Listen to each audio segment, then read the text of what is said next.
Sometimes the people who are supposed to protect us are the very ones who leave us to the mercy of the storm, proving that blood is not always thicker than the ice covering the ground. England, 1824. The wind howled around the stone corners of Braddock Hall like a living thing seeking entrance, a mournful, shrieking beast that rattled the loose window panes in their rotting frames.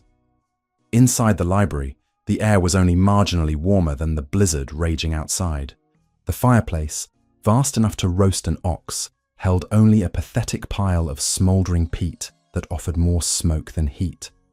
Lady Helena Vance stood before the heavy oak desk, her hands clasped tightly in front of her to hide their trembling. At 29, she had long since learned that showing fear to her father was like bleeding in water filled with sharks. Yet the instinct to shiver was born of the bone-deep cold that permeated the house rather than cowardice. She wore a gown of faded grey wool that had been turned and mended so many times the fabric had grown thin and shiny at the elbows. It was a garment fit for a governess or a high-ranking servant, not the daughter of an earl. But in this decaying mausoleum of a home, titles meant little against the crushing weight of debt. The Earl of Braddock sat slumped in his leather chair, a crystal tumbler of amber liquid in his hand. The drink was the only thing of quality left in the house, purchased on credit that had long since run dry. His face was flushed, the capillaries broken across his nose and cheeks, a map of his vices, and his eyes, once sharp, were now glassy and swimming with intoxicated malice. He slammed the glass down, the sound echoing sharply in the cavernous room.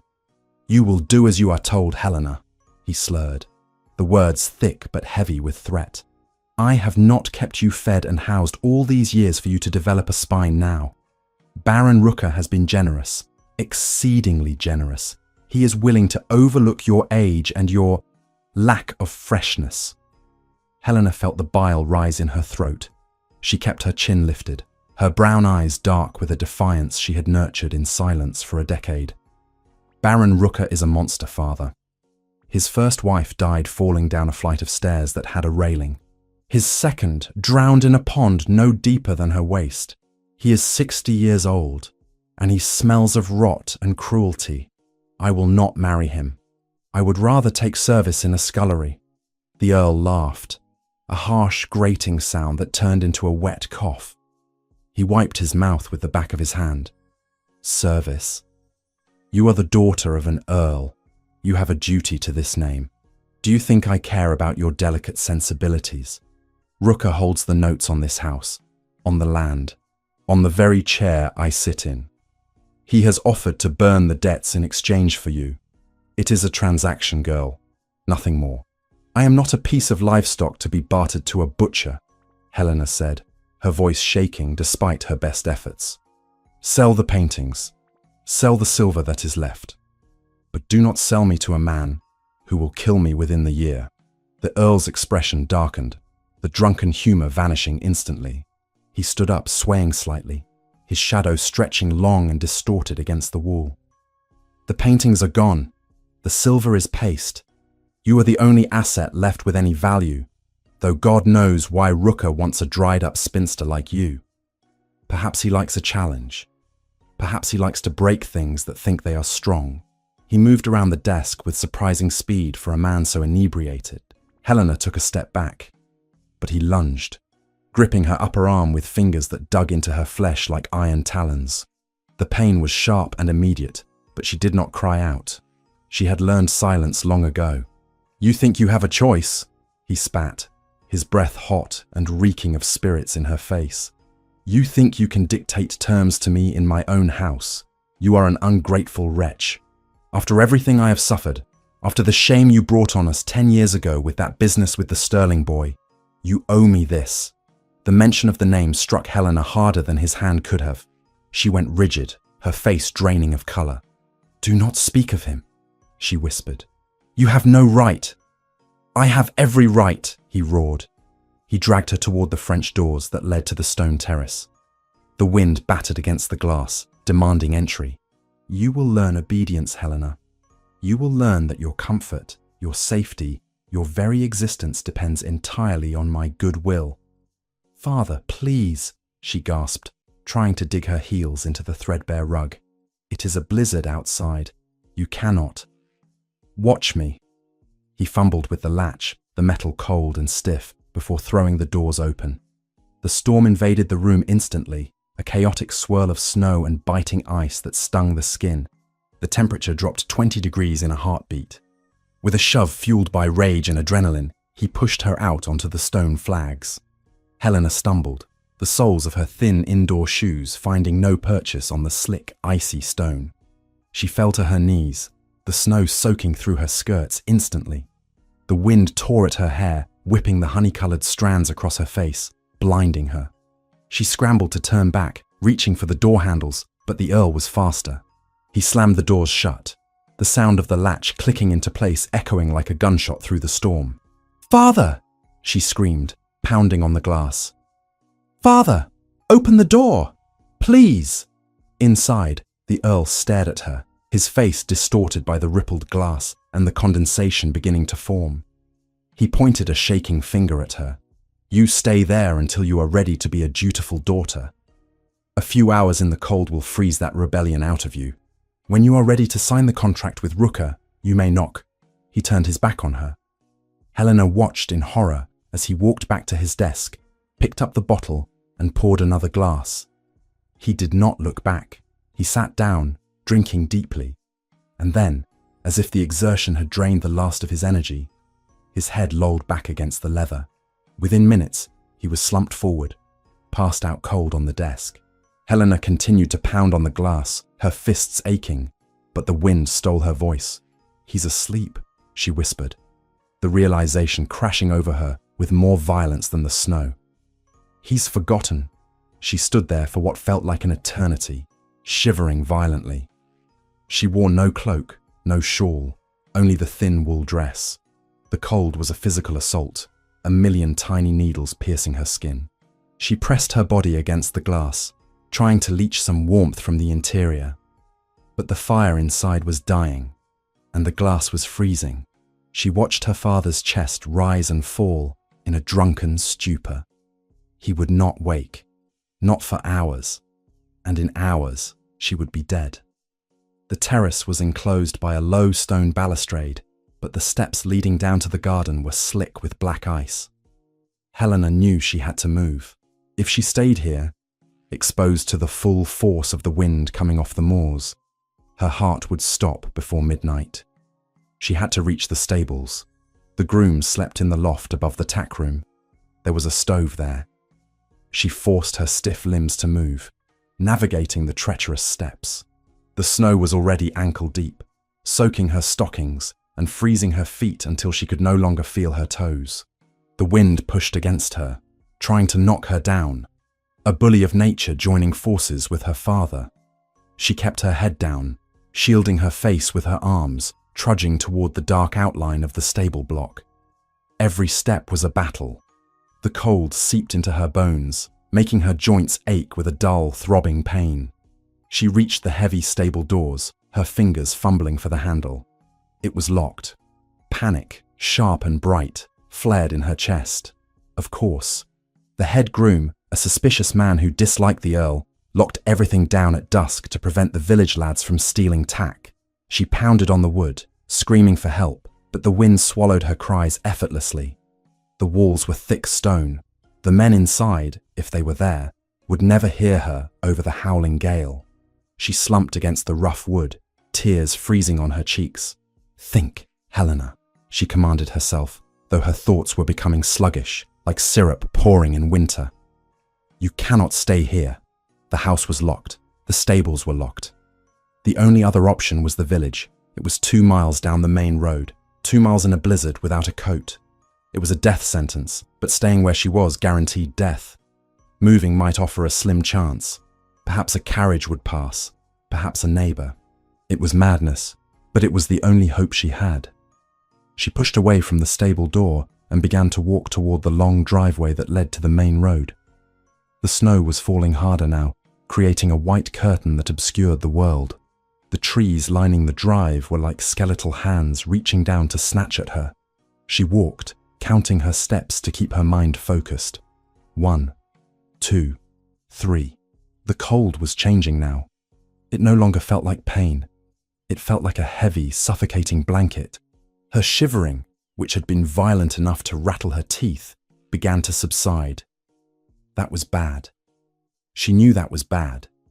She remembered reading somewhere that when the shivering stops, the end is near. A strange sense of calm began to wash over her. She thought of her mother, who had died when Helena was 12, a gentle woman who smelled of lavender and paper. She thought of the library, the smell of old books, the one refuge she had in the world. She reached the iron gates of the estate. They were rusted open, hanging crookedly on their hinges.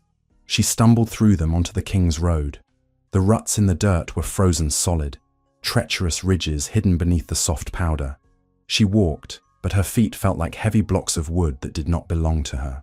Just a little further, she murmured, though she did not know where she was going anymore. The village seemed a world away. The darkness was absolute, save for the eerie grey light reflected by the snow. Her knees gave way. She didn't feel the impact. The ground was surprisingly comfortable. She curled onto her side, the snow embracing her immediately. It wasn't cold anymore. It was warm. So warm. She felt a phantom heat spreading through her chest, a cruel trick of a dying brain. She closed her eyes, the roar of the wind fading into a lullaby. She was just going to rest for a moment. Just a moment. Through the haze of her fading consciousness, a sound cut through the wind. Not the shriek of the gale, but the rhythmic, heavy thud of hooves and the jingle of harness bells. A light swept over her, harsh and bright, piercing her eyelids. "Hold!" a deep voice shouted, authoritative and sharp. The vibration of heavy wheels grinding to a halt in the snow reverberated through the ground beneath her cheek. She heard the crunch of boots on the ice, purposeful and fast. "Good God!" the voice said, closer now. "Bring the lantern, Thomas. Quickly." Hands were on her. Strong hands. They turned her over, pulling her out of the snow. The movement jarred her, sending a spike of pain through her frozen limbs that was agonizing enough to drag her back from the edge of the void. She gasped, a ragged, wet sound.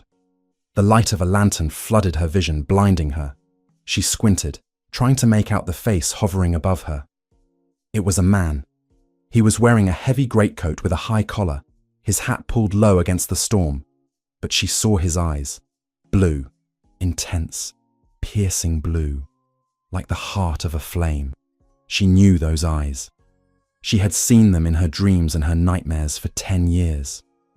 "Arthur," she whispered, the name shaping itself on her numb lips more by memory than by will. The man froze.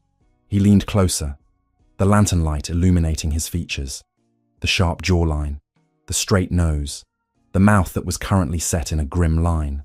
Arthur Sterling, the Duke of Coldover.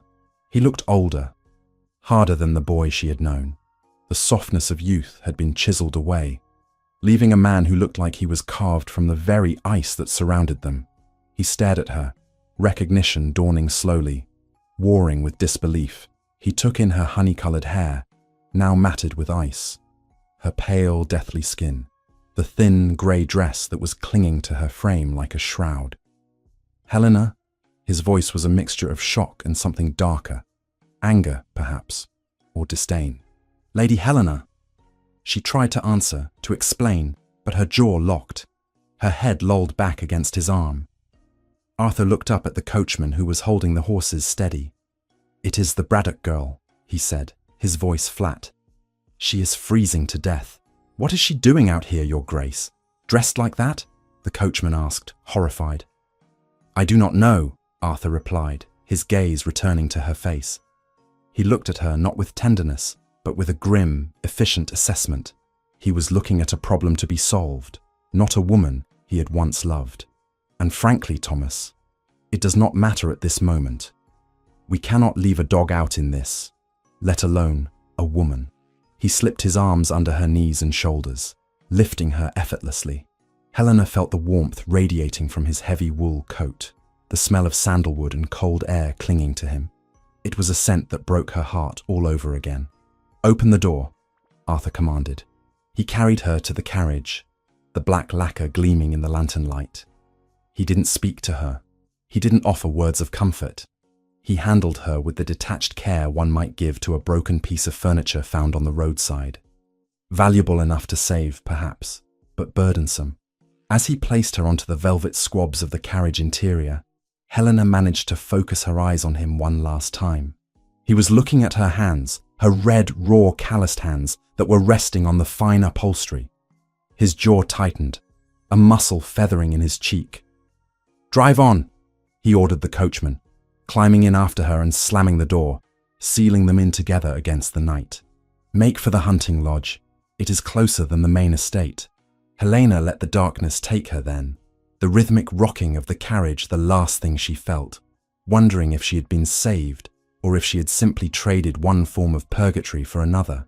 The blizzard raged on outside, indifferent to the twist of fate that had just reunited two souls who had spent a decade trying to forget each other. The carriage lurched forward, carrying her away from the death she had almost found, and toward a man who believed she was the villain of his life story. She was safe from the cold, but as she drifted into unconsciousness, she knew the real storm was only just beginning. Caldover Hunting Lodge, Northern England. The first sensation was pain. It was not the sharp, biting agony of the wind that Helena remembered, but a throbbing, burning ache that seemed to pulse in time with her own heartbeat. It lived in her fingertips, her toes, and the deep marrow of her bones. She groaned, a low, ragged sound that scraped against her dry throat, and tried to shift her weight. Softness engulfed her. It was a sensation so foreign after years of sleeping on a lumpy, straw-filled mattress in the servants' quarters of her father's house, that for a moment she thought she had died. Surely this was the afterlife, a place where the cold could not reach her, and the bed linen smelled of lavender and starch rather than damp wool and mildew. She forced her eyes open. The light in the room was dim, filtered through heavy velvet curtains that had been drawn against the day.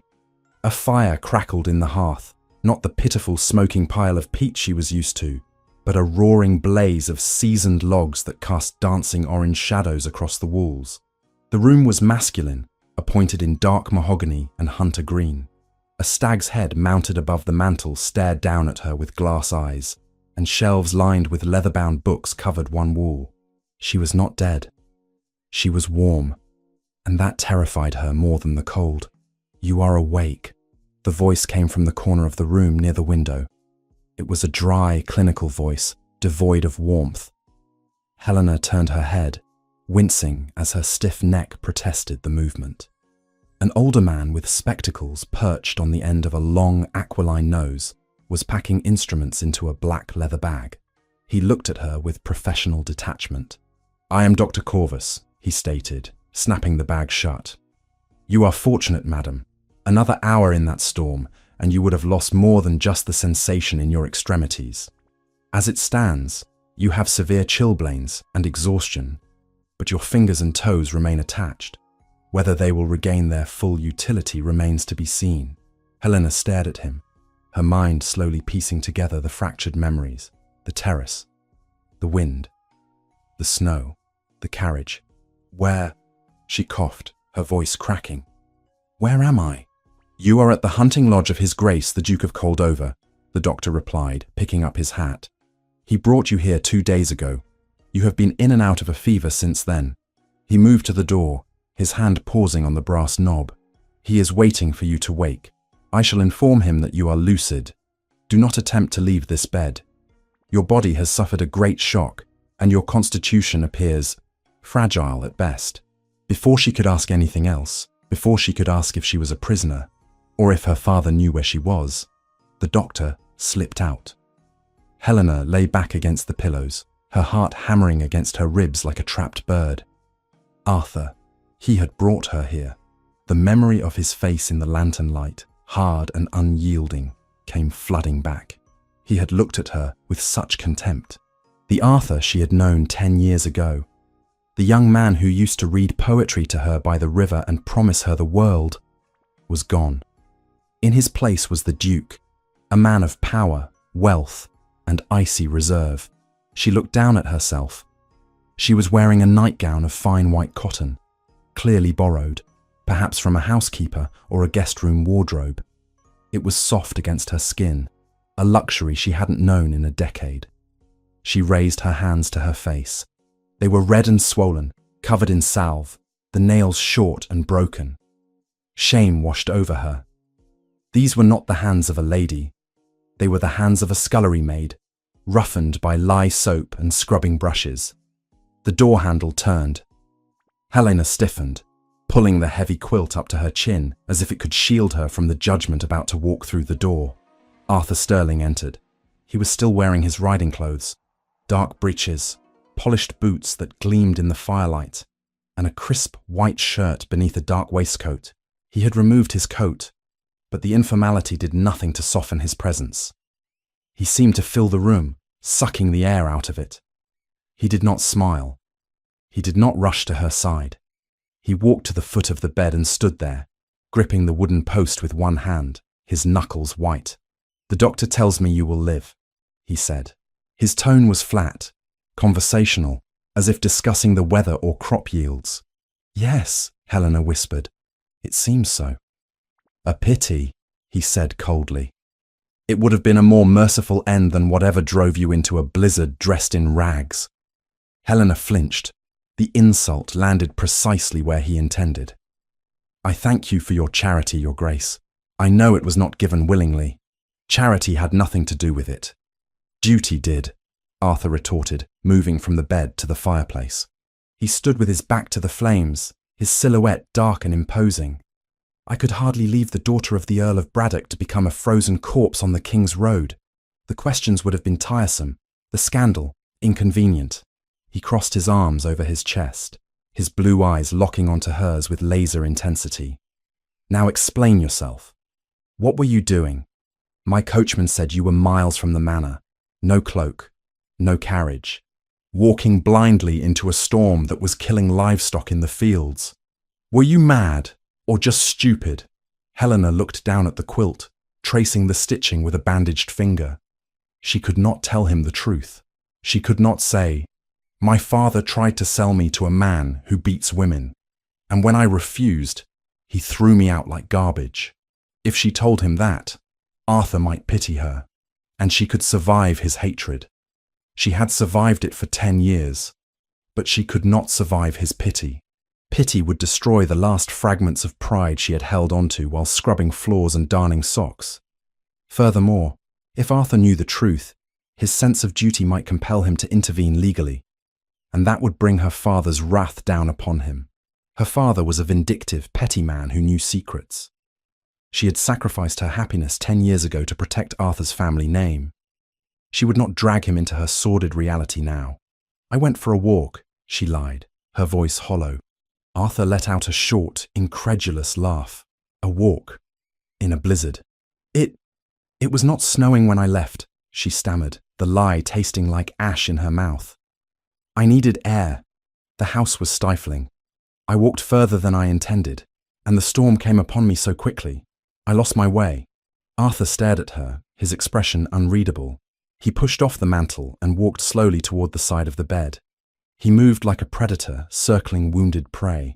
He stopped just inches from where she lay, looking down at her.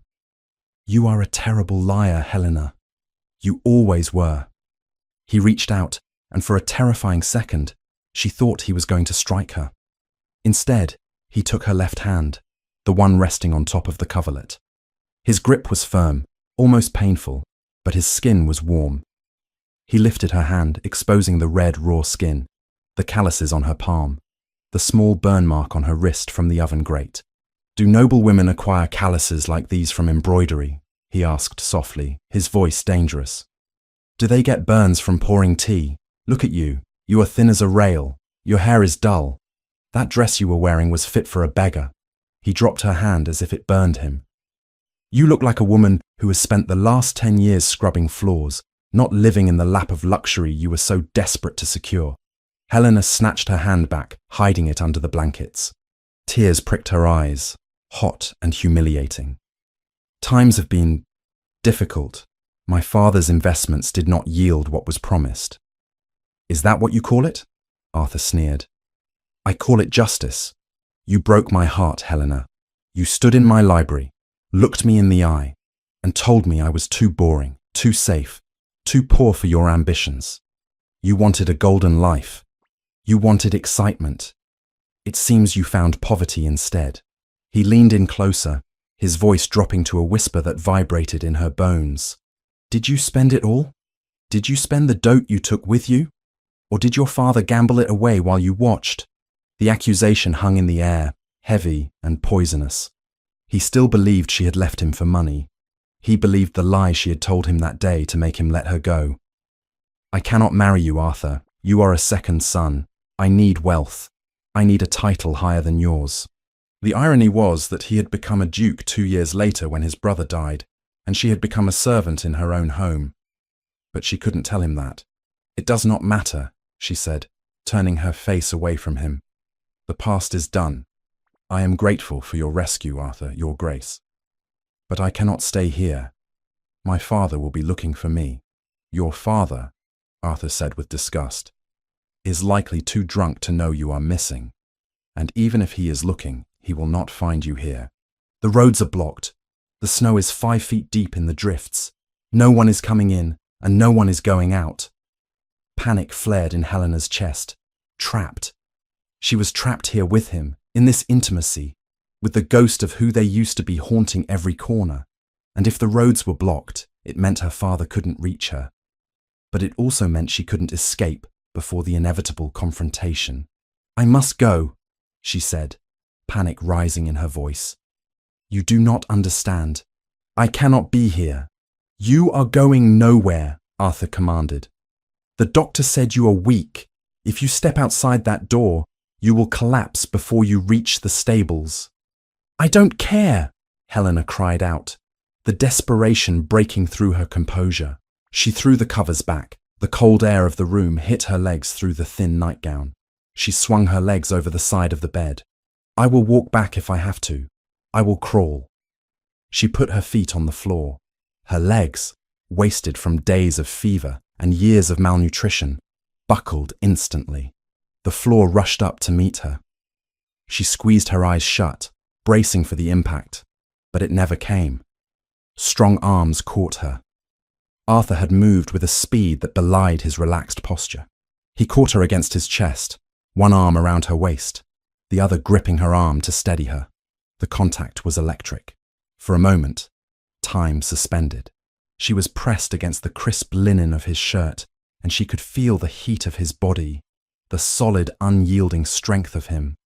The scent of sandalwood and soap filled her senses, overwhelming her with a memory so potent it nearly brought her to her knees again. She looked up, gasping. His face was inches from hers. The anger was still there in his blue eyes, but beneath it there was something else. Confusion, shock, and a flash of the hunger that used to consume them both. He was holding her as if she were precious, even as his expression said she was poison. Let me go, she whispered, though her hands had instinctively clutched the fabric of his waistcoat for balance. Arthur didn't move. He stared down at her, his gaze dropping to her lips before snapping back to her eyes. He seemed to be fighting a war within himself, the urge to push her away versus the instinct to hold her closer. You are pathetic, he murmured, but there was no venom in the words this time, only a weary resignation. You cannot even stand, Helena. How do you propose to walk 2 miles in the snow? He scooped her up into his arms again, effortlessly, just as he had on the road. But this time, she was awake. She could feel the muscles in his arms, the steady beat of his heart against her side. He carried her back to the bed and deposited her on the mattress, not gently, but not roughly either. He pulled the quilt back over her, tucking it in with aggressive efficiency. You stay, he ordered, stepping back as if creating a necessary distance for his own safety. You stay until the snow melts. You stay until the doctor says you can leave without dying on my doorstep. I will not have your death on my conscience. I have enough ghosts in my life without adding you to the collection. He turned on his heel and walked to the door. Arthur, she called out, the name slipping out before she could stop it. He paused, his hand on the latch, but he didn't turn around. His shoulders were tense, the line of his back rigid. Why? she asked softly. "If you hate me so much, why did you bring me inside? Why not leave me at the nearest cottage?" Arthur stood silent for a long moment. The fire crackled, spitting a spark against the grate. When he spoke, his voice was so low she almost missed it. "Because despite everything, Helena, I am not you. I do not discard people when they become inconvenient." The door clicked shut behind him, leaving Helena alone in the silence. She sank back into the pillows, the tears she had held back finally spilling over. He thought she was a monster. He thought she was a cold, calculating woman who had discarded him for ambition. And she had to let him believe it, because the truth, that she had loved him enough to destroy herself for him, would hurt him more. She looked at her hands, still throbbing with the returning blood. She was safe for now, warm for now, but outside, the wind was still howling, and she knew that this sanctuary was only a temporary reprieve. The snow would melt, the roads would clear, and when they did, the reality she had run from would come crashing through the gates of Caldover. And this time, Arthur would not be standing there to protect her, or so she thought. But as she drifted back into a restless sleep, the feeling of his arms around her lingered, a ghost of a touch that felt more real than the cold that had nearly claimed her life. She was a prisoner of the winter, and a prisoner of the man she had never stopped loving. And for the first time in 10 years, she wasn't sure which one was more dangerous. The hours passed in a blur of grey light and silence. A maid, a young girl named Bessie, with kind eyes and a nervous disposition, brought her a tray of broth and bread. Helena ate ravenously, her body crying out for nourishment, though her stomach cramped in protest at the sudden influx of food. She tried to question the girl. "Has anyone come? Have you heard news from Braddock Hall?" But Bessie only shook her head, terrified of speaking out of turn. "The master said you're to rest, milady. That's all I know." Left alone again, Helena dragged herself to the window. The world outside was a blank canvas of white. The snow had drifted halfway up the lower panes. It was beautiful and deadly. She pressed her hand against the glass, the cold seeping through. Somewhere out there, her father was waking up. Somewhere out there, he was realizing she was gone. He wouldn't care about her safety, but he would care about his asset. He would care that he had nothing to give Baron Rooker. A chill that had nothing to do with the weather snaked up her spine. If Arthur found out about Rooker, if he found out about the debts, he would see it as confirmation of everything he believed. She is in trouble, and now she is here, looking for a savior. He would think she had planned this. He would think she had thrown herself in his path on purpose. She had to get out. She had to leave before her father arrived. She would wait for nightfall. If she could find boots, a coat, maybe she could make it to the village vicarage. The vicar was a kind man. He might hide her. But as she turned back to the room, her legs gave way again, forcing her to grab the heavy velvet curtains for support. She slid to the floor, gasping for breath. Arthur was right. She was weak, broken. She pulled her knees to her chest, resting her forehead on them. "I am sorry, Arthur," she whispered into the empty room. "I am so sorry." Down the hall, in the small study that smelled of tobacco and leather, Arthur Sterling poured himself a glass of brandy. His hand was shaking. He stared into the amber liquid, seeing Helena's face, gaunt, pale, terrified. He saw the bruises he had glimpsed on her wrists when her sleeves had ridden up. He saw the redness of her hands. "I went for a walk." It was a lie. A clumsy, desperate lie. Arthur downed the brandy in one swallow, the burn grounding him. He walked to the window, staring out at the same white landscape Helena was watching.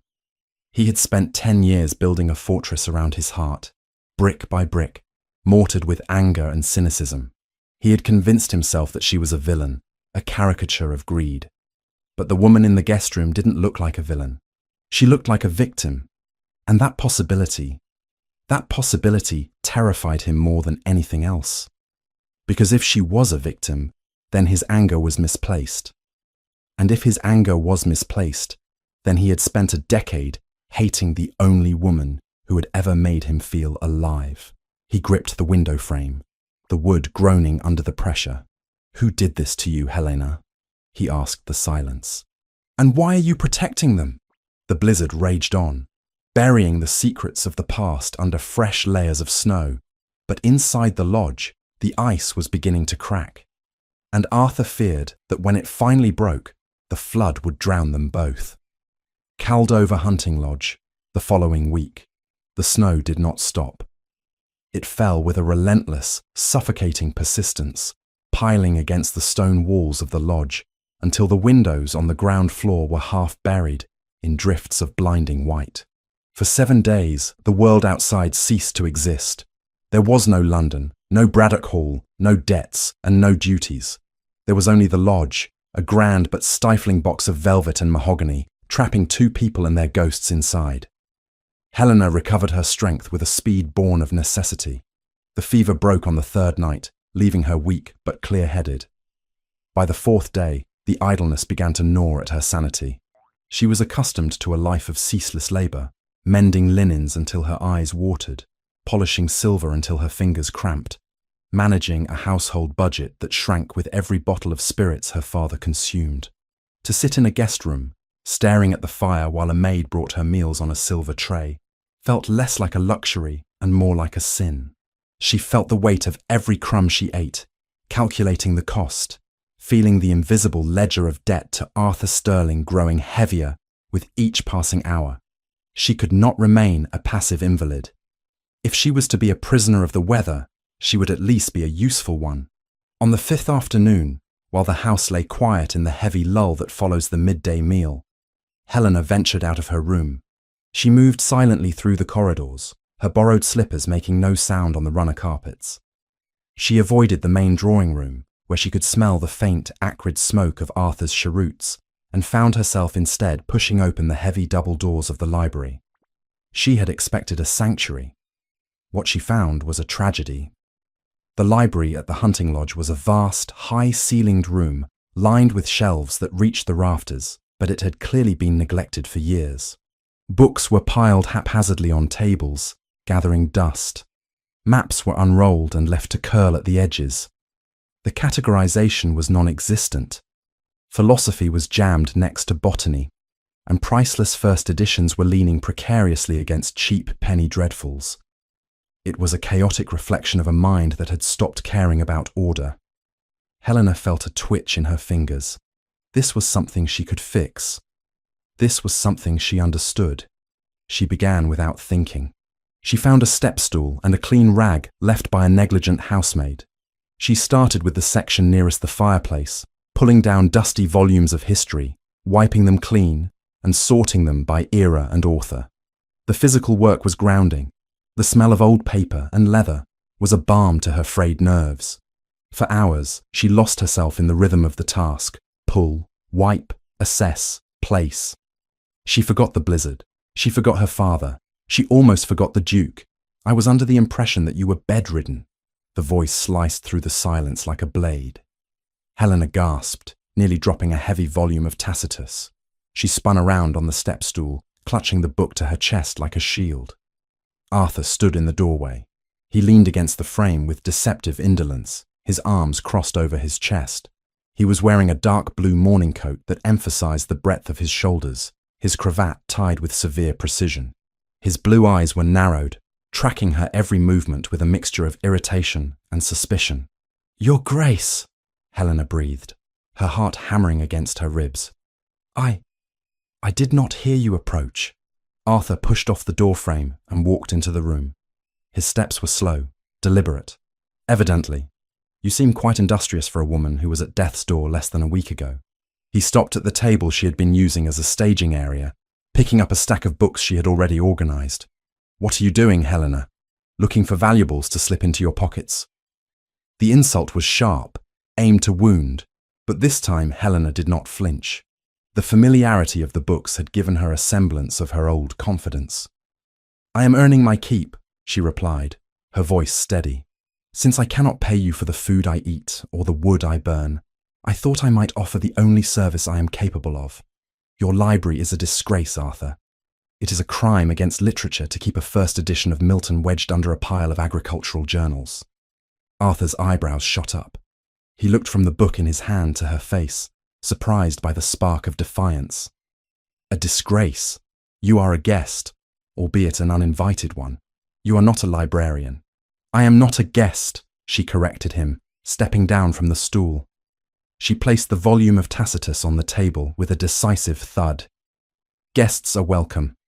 I am a burden you are tolerating until the snow melts, and I prefer to be a useful burden. Arthur stared at her. The firelight caught the gold in her hair, which she had pulled back into a severe, practical knot. She was wearing a simple day dress that the housekeeper had found for her, a plain navy wool that was slightly too large in the waist, but she stood with a dignity that made the ill-fitting garment look regal. You always did have a compulsion to organize things, Arthur murmured, a strange note in his voice. He ran a finger along the spine of a book. I remember you reorganized my father's study once, when you were 20. He was furious for a week because he couldn't find his brandy, but he eventually admitted the filing system was superior. He was not furious, Helena said, a small, sad smile touching her lips before she could stop it. He was embarrassed that a young girl understood his accounts better than his steward. For a second, the air between them shifted. The heavy curtain of animosity lifted, revealing a glimpse of the easy, intellectual camaraderie they had once shared. They stood there, surrounded by the smell of dust and leather, not as a duke and a pauper, but as two people who spoke the same language of books and order. Why are you doing this? Arthur asked, his voice dropping, the hostility returning but with less edge. Why scrub dust from old books? You should be resting, plotting your return to society. Or is this part of the performance? The humble, penitent Helena, working her fingers to the bone to show me how much she has changed. Helena stiffened. She turned back to the shelves, presenting her back to him so he wouldn't see the moisture gathering in her eyes. Think what you like. It makes no difference to the books. They need care, regardless of your opinion of the cleaner. She reached up to place a book on a high shelf. As she stretched, the loose sleeve of her dress slipped down, exposing her forearm. Arthur moved before she could react. He crossed the distance between them in 2 strides and gripped her wrist. His touch was not violent, but it was implacable. What is this? He demanded. Helena tried to yank her arm back, but his fingers were like steel bands. Let go, Arthur. I said, what is this? His voice was low, vibrating with a dangerous intensity. He pulled her arm into the light of the sconce on the wall. There, on the pale skin of her forearm, was a mottled collection of bruises, some yellow and fading, some dark purple and fresh, and below them, a thin, jagged white scar that ran from her wrist halfway to her elbow. It was the mark of a fireplace poker, an accident from 3 years ago when her father had swung it in a drunken rage, aiming for the dog but hitting her instead. Helena stopped fighting. She stood frozen, shame burning through her. She had spent years hiding these marks, wearing long sleeves even in summer, perfecting the art of invisibility. To have them exposed to him, to the man she had wanted to be perfect for, was a humiliation worse than the cold. Arthur stared at the marks. His thumb brushed over the scar, his touch surprisingly gentle, almost reverent in its horror. The cognitive dissonance was crashing through him. He could see it in the rigid set of his jaw. This was not the arm of a pampered, greedy woman who spent her days lounging on silk chaises. This was the arm of someone who lived in a war zone. Did Rooker do this? He asked, his voice deadly quiet. Is that why you ran? No, Helena whispered. She couldn't tell him it was her father. The shame of being the daughter of a monster was too deep. I fell. The cellar stairs at home are steep. I am clumsy. Arthur looked up, locking his gaze with hers. The blue of his eyes was dark, swirling with a storm of emotions she couldn't pass. You are many things, Helena. A liar, perhaps. A heartbreaker, certainly. But you are not clumsy. You have the grace of a dancer. Do not insult my intelligence. He released her wrist slowly, as if reluctant to break the contact. He stepped back, giving her space, but his eyes never left her face. He was looking at her as if he were seeing her for the first time, stripping away the overlay of the woman he hated and seeing the stranger standing beneath. You claim you left me for a better prospect, Arthur said, the words coming out slowly, as if he were testing a hypothesis. You told me you wanted a life of ease, a life of wealth, and yet I find you 10 years later, wandering in a blizzard, dressed in rags, with scars on your arms that look like defense wounds. He paused. The narrative does not fit, Helena. The pieces do not align. Life does not always follow a narrative, Your Grace, Helena said, pulling her sleeve down and buttoning the cuff with trembling fingers. Sometimes we make choices, and the consequences are not what we expected. That is all. Is it? Arthur challenged. Or are there chapters of this story you have conveniently omitted? It does not matter, she said, her voice regaining its strength.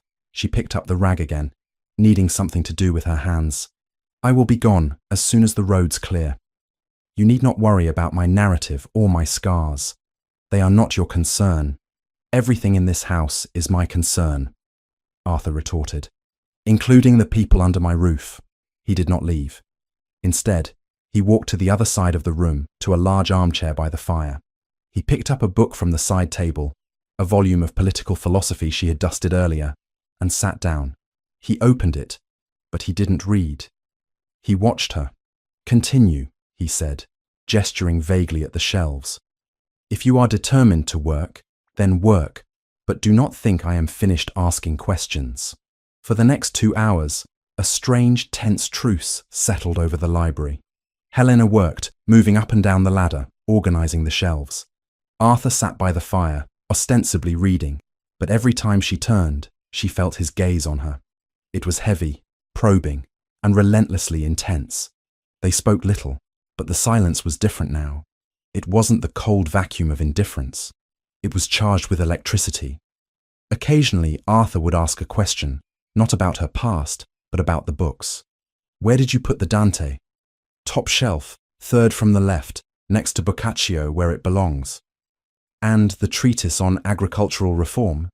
In the bin for kindling, unless you actually intend to read about crop rotation in 1790. He let out a short, dry chuckle at that. It was a rusty sound, but genuine. You are ruthless, Helena. Disorder is the enemy of thought, she replied, quoting a phrase he had used in a letter to her a lifetime ago. Arthur went still. He looked at her, and for a moment, the years fell away completely. The pain, the betrayal, the anger, it all suspended in the air, held up by the memory of a shared mind. I missed this, he said softly. The admission seemed to surprise him as much as it did her. The quiet, the order, the conversation. Helena gripped the ladder, her knuckles white. Do not, she whispered. Do not rewrite history, Arthur. You hated me. You have hated me for 10 years. I tried to, he corrected. He stood up, closing the book with a snap. God knows I tried. I wanted to hate you. It would have been so much easier. He walked toward the door, pausing as he passed her. He didn't touch her, but the heat of his body radiated toward her. But hate requires certainty, Helena. And looking at you now, looking at your hands, your scars, your eyes, I am losing my certainty. He left the room, the heavy doors closing with a soft click behind him. Helena remained on the ladder, her heart racing so fast she thought it might burst. She pressed her forehead against the spine of a leather-bound book, breathing in the scent of dust and time. He was getting too close. He was looking too deep. If he kept pulling at the threads of her lies, the whole tapestry would unravel. And if he found out the truth, that she had saved him, that she loved him, that she had been abused for it, his guilt would destroy him. She had survived the cold of the blizzard.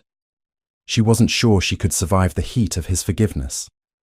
But as the wind howled outside, sealing them in for another night, Helena realized with a terrifying clarity that she didn't want to leave. For the first time in 10 years, she felt seen. Not as a disappointment, not as a servant, not as a spinster, but as herself. And that was the most dangerous feeling of all. Outside, the snow continued to fall, burying the roads, burying the world, and locking them together in a dance that neither of them knew how to stop. The isolation was no longer just a circumstance, it was a crucible, and in the heat of it, the truth was beginning to boil to the surface. Caldover Hunting Lodge, 2 days later. The silence that had wrapped the lodge in a protective cocoon was broken not by a shout, but by the dripping of water. The great thaw had begun. The sun, finally piercing through the heavy slate clouds, turned the pristine white drifts into slush. The icicles clinging to the eaves wept onto the stone terrace, a rhythmic drumming that sounded to Helena like a ticking clock. She stood by the window in the library, a leather-bound ledger in her hands, but the numbers blurred before her eyes. The roads were clearing. She could see the black, jagged line of the carriage track emerging from the white expanse of the driveway. The sanctuary was dissolving with the snow. "You have miscalculated the grain yield for the tenants in the north quadrant." Arthur's voice came from the large armchair by the fire. He didn't look up from his own reading, but his tone was devoid of the biting sarcasm that had coloured their interactions a week ago. "I have not," Helena replied, her voice tight. "The yield was low because of the flooding in late August. I adjusted the expected tithe accordingly. Unless you wish to starve your tenants to balance a column of ink." Arthur lowered his book, the corners of his mouth twitching slightly. "Merciless," he murmured. "My steward would have simply lied to me to keep me happy." "I am not your steward," Helena said, closing the ledger. "And I have no interest in keeping you happy with lies. You have enough of those in your life." The air between them had shifted in the last few days. It was not friendship, it was too charged, too heavy with the past for that. But it was an understanding. They were two shipwrecks stranded on the same island, finding a strange comfort in the shared wreckage. Helena had spent the nights organising his chaotic library, and Arthur had spent them watching her, offering critiques that evolved into debates on philosophy, land management, and history. But the peace was fragile. A commotion from the entrance hall shattered the quiet. The heavy front doors slammed open with a violence that reverberated through the floorboards. Voices, loud, coarse, and demanding, echoed off the stone walls. "Stand aside, you imbecile. I am the Earl of Braddock, and I will not be barred from a house that harbours my property." Helena dropped the ledger. The sound of the heavy book hitting the floor was like a gunshot. Her face drained of all colour, leaving her as pale as the melting snow outside. Her hands flew to her throat, her breath catching in a strangled gasp. "Father," she whispered. Arthur was on his feet instantly. The relaxed posture of the man reading by the fire vanished, replaced by the rigid tension of a soldier hearing an enemy charge. He looked at Helena, seeing the sheer, unadulterated terror in her eyes. It was not the fear of a daughter caught disobeying. It was the fear of a prisoner hearing the jailer's keys. "Stay here," Arthur commanded, his voice low and hard. "No!" Helena gasped, backing away from the door. "He will find me. He has brought Rooker. I can hear him." I said, "Stay here," but it was too late. The heavy double doors of the library were flung open before Arthur could reach them. 3 men stood in the doorway. The Earl of Braddock looked like a man unravelling. His coat was stained with mud, his cravat askew, his face a mask of flushed, drunken fury. Beside him stood Baron Rooker, a man whose wealth could not mask the rot in his soul. Rooker was short, thick-set, with eyes that seemed to strip women naked, and he was smiling, a wet, predatory smile that made Helena's skin crawl. Behind them, the lodge's butler, an elderly man named Henderson, looked flustered and bruised, as if he had been shoved aside. "There she is!" the Earl shouted, pointing a shaking finger at Helena. I told you she would run to him." Arthur stepped forward, placing himself squarely between Helena and the intruders. He did not shout. He did not bluster. He simply stood there, 6 feet and 2 inches of calm, aristocratic menace. "Lord Braddock," Arthur said, his voice dropping to a temperature that froze the room. "And Baron Rooker, to what do I owe the displeasure of this intrusion? I do not recall sending an invitation." "Invitation?" Braddock spat, stepping into the room, leaving muddy tracks on the Persian rug. "You stole my daughter, Caldover. You abducted her in the middle of the night. I rescued a woman freezing to death on the King's Road because her father had locked her out in a blizzard. Arthur corrected, his gaze boring into the Earl. A fact I am sure the local magistrate would find fascinating. Braddock flinched, but Rooker stepped forward, tapping his cane against his boot. A pretty story, Duke.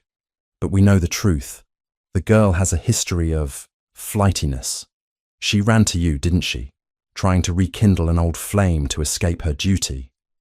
Rooker's eyes slid past Arthur, landing on Helena. He licked his lips. She looks well enough, a bit thin perhaps, but nothing a few weeks of proper discipline won't fix. Aye. Helena shrank back against the bookshelves, her hands trembling uncontrollably. Rooker spoke of her as if she were a horse he had purchased at a discount. Get out of my house, Arthur said. It wasn't a request.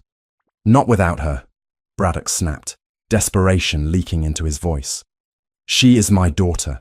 She is under my legal guardianship until she marries, and she is betrothed to the Baron. We have come to collect her. I am not betrothed, Helena cried out, the words tearing from her throat. I never signed. I never agreed.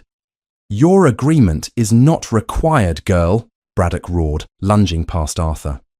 Arthur moved to intercept, but Rooker was closer to the flank. The Baron sidestepped the Duke with surprising agility for a heavy man and reached Helena. He grabbed her wrist, the same wrist Arthur had examined days ago, the one bearing the scars of the fireplace poker. Come now, my dear, Rooker purred, his grip crushing. Stop this nonsense. The Duke doesn't want you. You're spoiled goods, old goods. But I'm a generous man. I'm still willing to take you. Helena screamed as he yanked her forward, the pain in her wrist shooting up her arm. Let me go. The sight of Rooker's hand on Helena snapped something inside Arthur. The veneer of civilization, the polite restraint of the peerage, shattered. He didn't just step in. He attacked. Arthur seized Rooker by the collar of his coat and the back of his waistband and hurled him backward. The Baron flew across the room, crashing into a heavy oak reading table before sliding to the floor in a heap of groans and velvet. Braddock froze, his mouth falling open. You struck a peer of the realm. Arthur ignored him.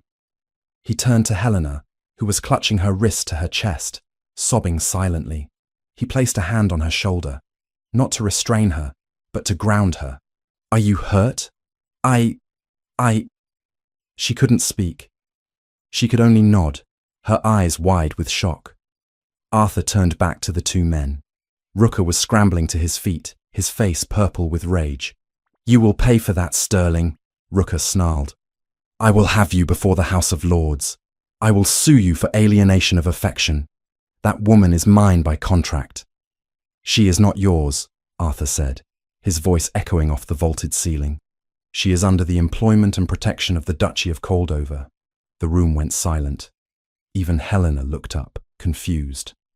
Employment? Braddock sputtered. Don't be absurd, she is a lady. She does not work. She does now, Arthur lied smoothly, his mind racing to construct the fortress of words that would keep her safe where stone walls could not. Lady Helena has been engaged as the archivist for the Coldover Library. She is cataloguing my family's collection. As such, she resides here as a member of my household staff, entitled to the full protection of my name against harassment. That is a lie, Rooker shouted, spitting blood from a cut lip. It's a farce to cover your lechery. You're keeping her as a mistress. Careful, Baron. Arthur stepped closer, towering over the smaller man. You are standing in my house, accusing a duke of dishonor. Men have been called to dawn duels for less. Do you wish to test my aim? I assure you, it is far better than your manners. Rooker paled. He looked at Braddock, expecting support, but the Earl was looking at Arthur with dawning horror. Braddock knew he could not win a physical fight, nor a duel, against Arthur Sterling. This isn't over, Braddock hissed, trying to salvage his dignity. You can't hide her behind a fake title forever. The law is on my side. I am her father. He turned to Helena. Get your things, Helena. Now. Or so help me God, I will drag you out by your hair. Helena took a step forward, her conditioning to obey her father fighting against her survival instinct. She looked at Arthur, waiting for him to step aside, waiting for the inevitable moment where social order trumped kindness. Fathers owned daughters. That was the way of the world. But Arthur did not step aside. He reached out and took Helena's hand, not the wrist Rooker had bruised, but her hand, interlacing his fingers with hers. He pulled her gently but firmly to his side, creating a united front. "She is not going anywhere," Arthur stated. "She comes with you," Braddock challenged, sneering. "You intend to harbour a fugitive daughter." Arthur looked at the Earl, his blue eyes cold as the ice on the moors. "You misunderstand, Braddock. I am not harbouring her. I am employing her. And if you attempt to touch a member of my household again, I will have you arrested for trespassing and assault. I have 3 footmen in the hall who are very eager to earn a bonus." He tightened his grip on Helena's hand, feeling her trembling subside slightly. He looked straight at the villains and delivered the decree that would seal their fates. "She comes with me. Now get out." The silence that followed was heavy, suffocating. Rooker looked at Arthur, then at the door, calculating his odds. He was a bully, and bullies essentially cowards when faced with superior strength. "You're making a mistake, Caldover," Rooker spat, adjusting his coat. "She's not worth the trouble. She's broken." "That is for me to decide," Arthur replied. "Henderson." The battered butler appeared in the doorway, looking vindicated. "Your Grace, escort these men off the property. If they resist, release the hounds." Braddock's face turned a mottled grey. "You wouldn't. Try me." With a final venomous glare at Helena, Braddock turned and marched out, Rooker limping behind him. The sound of their boots retreating down the hallway was the sweetest sound Helena had ever heard. Then came the slam of the front door, shaking the house one last time. For a long moment, nobody moved. The adrenaline was still coursing through the room, sharp and metallic. Then, Helena's legs gave way. Arthur caught her before she hit the floor. He swung her up into his arms, carrying her over to the armchair he had vacated earlier. He sat her down, kneeling before her, his hands hovering over hers. "Did he hurt you?" Arthur demanded, his voice rough. "Let me see the wrist." Helena held out her arm. A fresh red mark was already blooming where Rooker's fingers had dug in, overlaying the old scars. Arthur stared at it, his jaw working. He looked like he wanted to kill someone. "I am sorry," Helena whispered, tears finally spilling over. "I brought this to your door. I brought this shame upon you." "Shame?" Arthur looked up, his eyes blazing. "You think I feel shame? I feel rage, Helena. Unadulterated rage." He stood up and paced away, running a hand through his dark hair. "Is this what your life has been? Rooker, that swine. My father owes him £4,000, Helena said, the confession pouring out now that the dam had broken. "He sold me to settle the debt. That is why I ran. That is why I was in the snow." Arthur stopped pacing. He turned slowly to face her. "He sold you?" "Yes." "And the dote?" Arthur asked, the question hanging in the air. "The money you supposedly left me for. Where is it?" Helena looked down at her hands. She couldn't tell him yet. Not everything. The sister. The forgery. It was too much. "Gone," she said simply. "It is all gone." Arthur looked at her for a long time. The pieces of the puzzle were rearranging themselves in his mind. The woman he had villainized for a decade was a woman who had been sold by her father to pay debts. The greed he had ascribed to her was actually the greed of the men around her. He walked back to her, crouching down so they were eye level. "You are safe here," he said, his voice fierce. "Do you understand? As long as you are under my roof, they cannot touch you."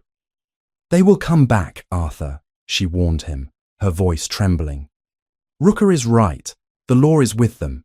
You cannot keep me here simply by calling me an archivist. They will bring a magistrate. They will bring a warrant.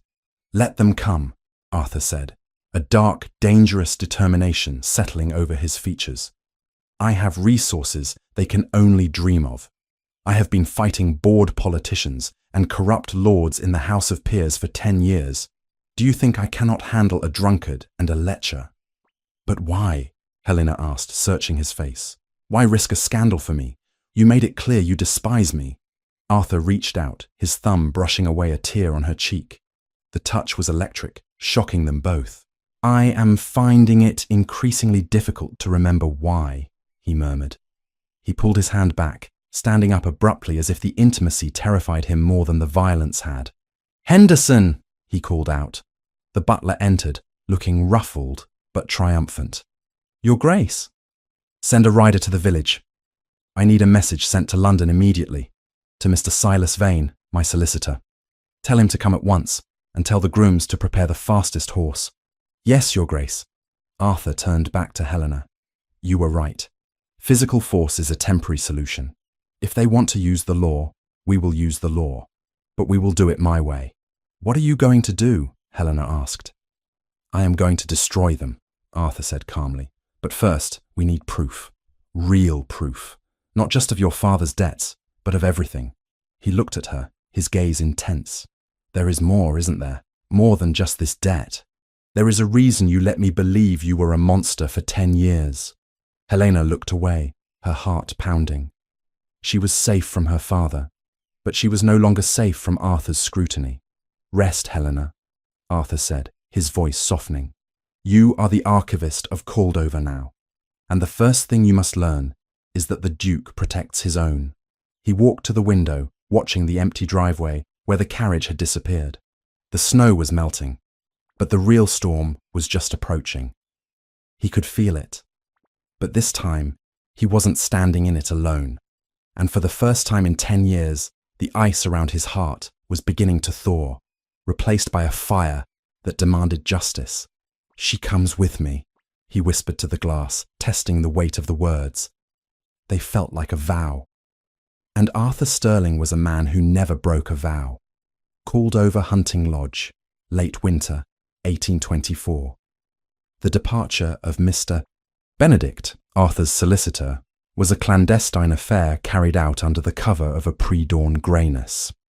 The carriage, stripped of the ducal crest to avoid drawing the eye of curious villagers or Braddock's spies, rolled away down the slush-covered drive, its wheels churning the mud that had replaced the pristine snow. Arthur stood on the stone steps, watching the vehicle disappear into the mist. He had given Benedict a task that would require the precision of a surgeon and the ruthlessness of an executioner. Dissect the last 10 years of the Earl of Braddock's financial history.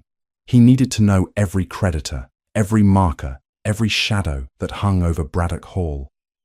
But more importantly, he needed to know what had happened in 1814, the year the world had broken.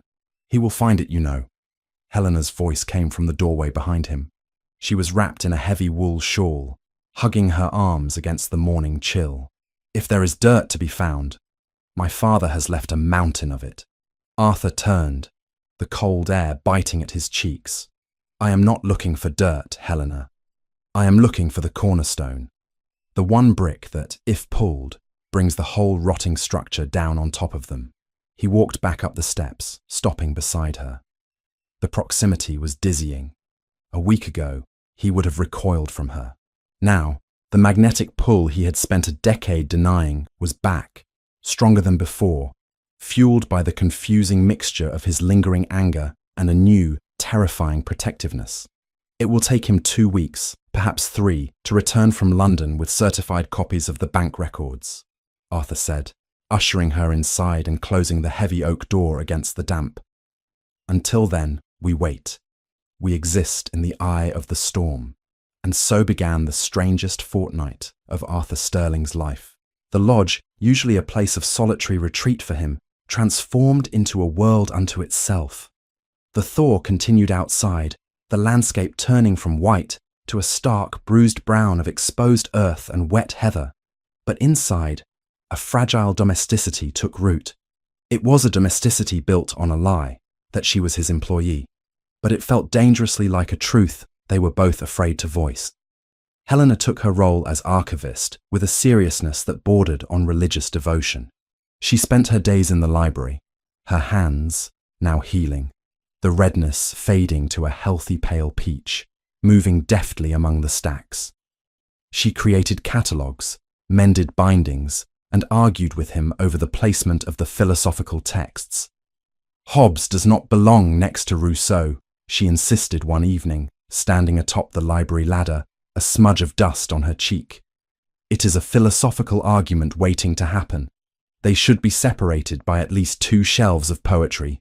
Arthur, looking up from his correspondence at the desk, felt a smile tugging at the corner of his mouth, a sensation that was becoming alarmingly frequent. And I suppose you intend to put Byron between them as a buffer. Byron would only encourage the chaos, she retorted, her eyes sparking with a humour he hadn't seen since they were 20. I shall use Wordsworth. He is dull enough to keep the peace. He watched her descend the ladder, the movement graceful despite the heavy fabric of her dress. He found himself cataloguing her movements just as she catalogued his books. He noticed the way she bit her lip when she was concentrating.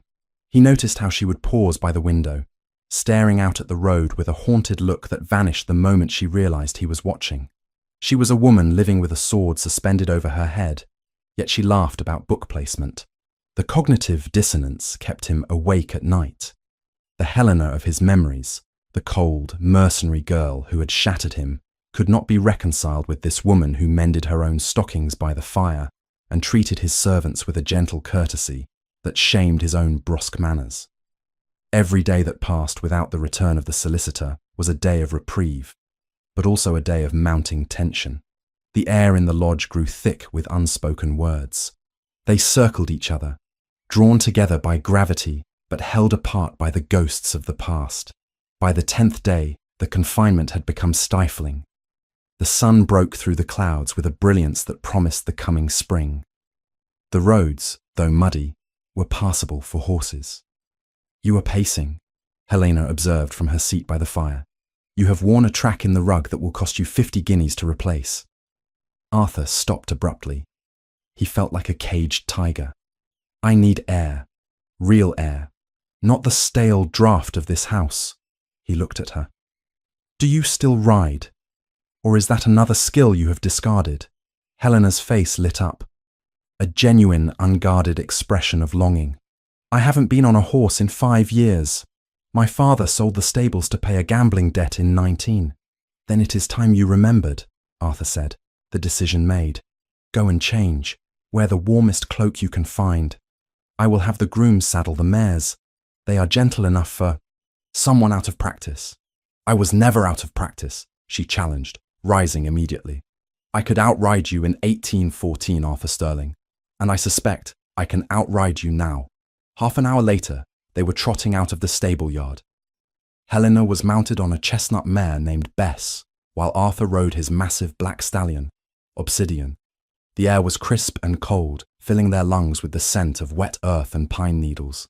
For the first mile, they rode in silence, navigating the muddy track that led up toward the high ridges of the estate.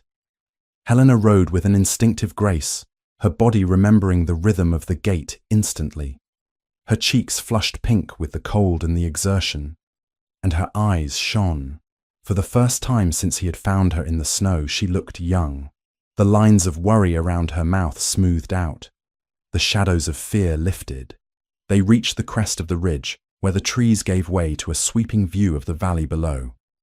The land was waking up. Patches of snow still clung to the shadows of the stone walls, but the green was pushing through. Arthur signaled to stop. They reined in the horses, letting the animals blow steam into the chilly air. It is beautiful, Helena whispered, looking out over the patchwork of fields. I had forgotten that the world could look like this. From the windows of Braddock Hall, everything always looked grey. That is because the windows of Braddock Hall have not been cleaned in a century, Arthur said dryly, shifting in his saddle to look at her. No, she said, her voice dropping. It is because when you are trapped, even the sky looks like a ceiling. She turned to him, her expression serious. Thank you, Arthur, for this. I know you are doing it to keep me occupied, to keep me from going mad with the waiting. But it is a gift. Arthur felt a tightness in his chest. I am not doing it for you, he lied, though the lie was becoming threadbare. I needed to inspect the perimeter fences. Helena smiled, a sad, knowing thing. You are a terrible liar too, you know. You always were. You wear your honor like a coat that is too heavy for you. But you refuse to take it off. Arthur looked away. focusing on the distant horizon. Honor is a luxury, Helena. One I thought you found too expensive. The mood shifted. The brightness of the ride dimmed, replaced by the familiar weight of their history. Why do you still believe that? Helena asked, urging her horse a step closer to his. After everything you have seen this week, the debts, my father's cruelty, the way I live, why do you still believe I left you for money? If I was a fortune hunter, Arthur, I was a spectacularly incompetent one. I believe what you told me, Arthur said, his voice hardening defensively. I believe the words you said in my library. You are not enough, Arthur. I need more. I need a title. I need security. I said what I had to say to make you let me go, Helena said, her voice trembling. If I had told you the truth, you would have fought for me. You would have thrown away everything to save me, and I could not let you do that. Save you from what? Arthur snapped, turning back to her, his patience fraying. From poverty, from a father who drinks too much. I would have taken you with nothing, Helena. I would have lived in a cottage with you. And what of your sister? The question hung in the cold air, sharp and shocking. Arthur froze. The name of his sister, Lady Genevieve, who had died of consumption 4 years ago, had not passed his lips in a long time. She had been the light of his life, a gentle, fragile soul who had been barely 18 when Helena broke their engagement. What does Genevieve have to do with this? Arthur asked, his voice deadly quiet. Leave the dead out of this, Helena. I cannot, Helena said, tears welling in her eyes. Because she is the reason I left. Arthur stared at her, his mind reeling. That makes no sense. Genevieve adored you. She cried for weeks when you left.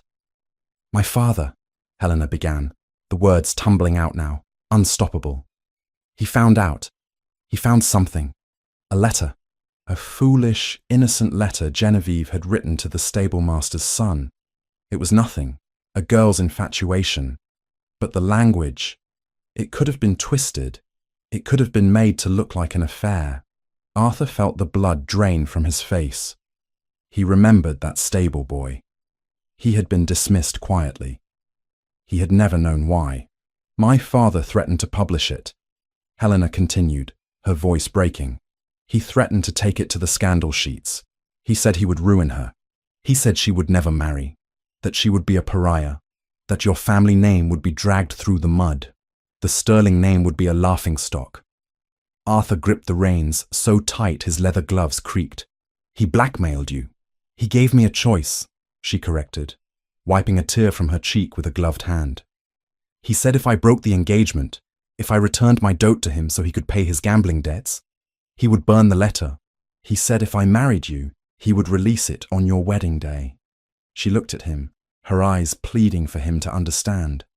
You were the second son then, Arthur. You had your honor, your name, and your sister.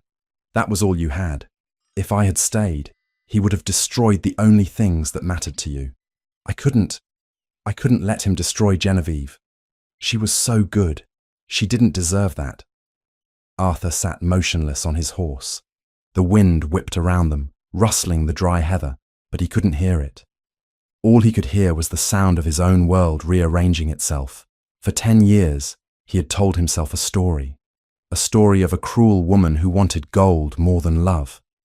A story that allowed him to hate her, to harden his heart, to become the ruthless, successful duke he was today.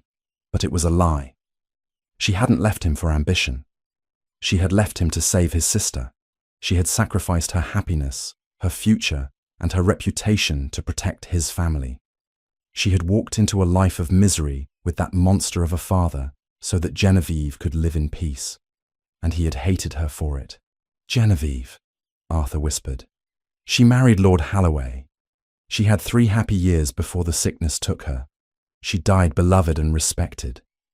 I know, Helena said softly. I read the announcement in the papers. I cut it out. I was so happy she was safe. A wave of nausea hit Arthur.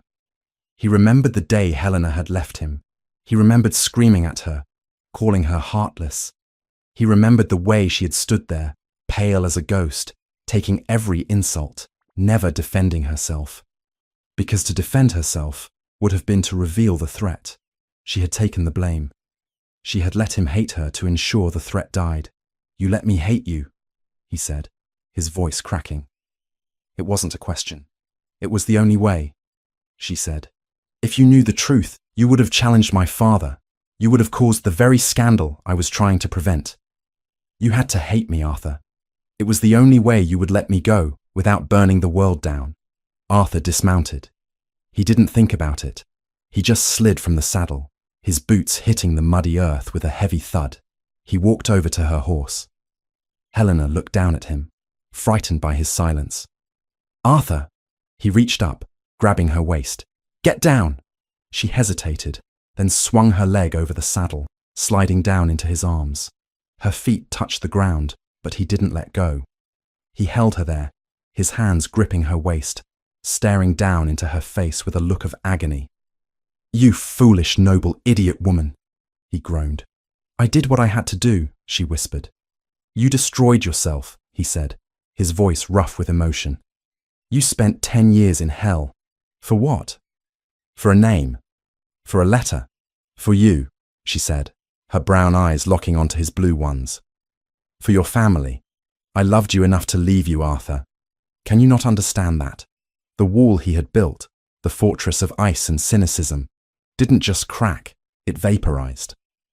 The realization of what she had endured, of the sheer quiet strength it had taken to live as a pariah in her own home while he rose to power hating her.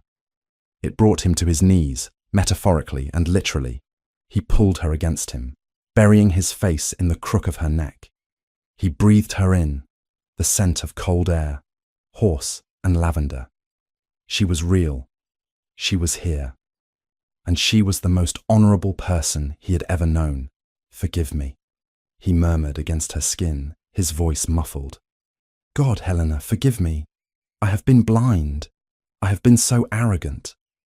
Helena stood frozen for a heartbeat, and then her arms came up, wrapping around his shoulders, holding him tight. She let out a sob that she had been holding back for a decade. "There is nothing to forgive," she said, stroking the hair at the nape of his neck.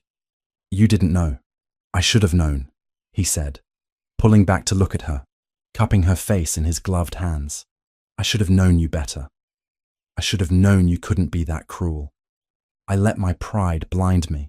He looked at the scar on her wrist, visible just below her glove. He thought of the bruises. He thought of her father, sitting in that rotting house, drinking brandy bought with the money meant for her dowry. A cold, deadly rage settled in his gut. It was different from the hot anger he had felt toward Rooker. This was the icy, calculated wrath of a duke who had just realized an enemy had tortured his beloved for 10 years. "He will pay," Arthur vowed, his thumbs brushing the tears from her cheeks. "Your father. He thinks he is safe because he holds a title. But I will dismantle him. I will take everything from him. The house, the land, the name. I will leave him with nothing but the clothes on his back."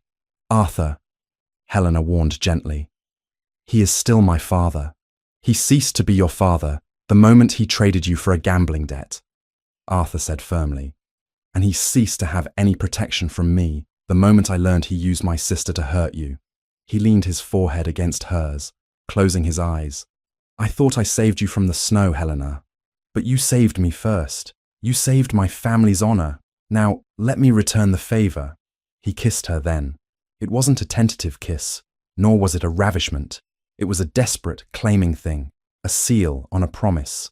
It tasted of salt and cold air and 10 years of lost time. Helena melted into him, the last of her defenses crumbling. The man holding her was not just the Duke. He was the boy she had loved, returned to her by the truth. When they finally broke apart, breathless and clinging to each other on the windswept ridge, the world seemed different. The sun was brighter. The wind was less biting. "We should go back," Arthur said, his voice husky. "Benedict will be returning soon. And when he brings those papers, when I have the proof of the forgery and the debts, we will end this." Helena nodded, allowing him to help her back into the saddle. As she gathered the reins, she looked down at him. "You know," she said, a small, tentative smile playing on her lips. "I really did rewrite the cataloguing system in your library." Arthur laughed, a true deep sound that startled the horses. He mounted Obsidian in one fluid motion. "You can rewrite the whole bloody house if you like, Helena," he said, wheeling the stallion around to face the path home. "As long as you never try to leave it again." They rode back down the valley, not as a duke and his employee, but as partners going to war. The waiting was over, the truth was out, and Arthur Sterling had a new mission: to destroy the Earl of Braddock, not for the debts he owed the bank, but for the debt he owed Helena Vance. And that was a debt that could only be paid in ruin.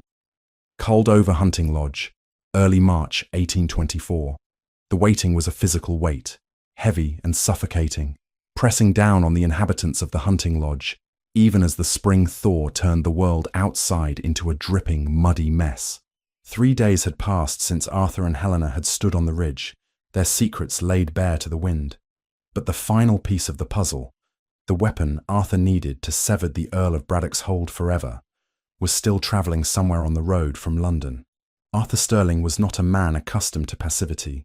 He paced the length of the library until the sound of his boots on the floorboards seemed to echo the ticking of the grandfather clock in the hall. He spent hours staring at the driveway, watching the shadows lengthen and shorten, his mind playing out a dozen different scenarios of ruin for the man who had dared to sell Helena Vance.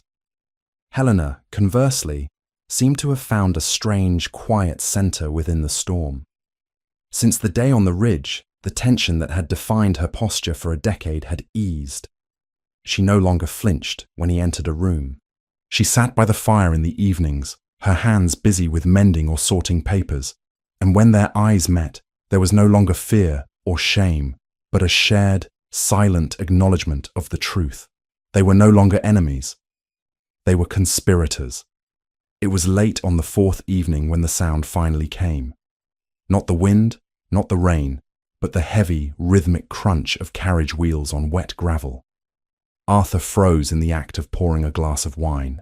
He set the decanter down with a sharp clink.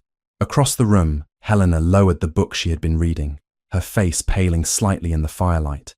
"He is here," she whispered. Arthur didn't speak. He strode to the hall just as Henderson was unbolting the heavy front door. A gust of damp night air swept in, carrying the scent of wet earth and exhausted horses. Mr. Benedict, Arthur's solicitor, stepped over the threshold. He looked haggard, his grey travelling coat splattered with mud to the collar, his spectacles fogged with the change in temperature. He clutched a black leather portfolio under his arm as if it contained the crown jewels. "Your Grace," Benedict said, bowing stiffly, his voice raspy from the road. "My apologies for the hour. The bridge at Oakhaven was washed out. We had to detour through the mire." "Damn the bridge," Arthur said, ushering him in.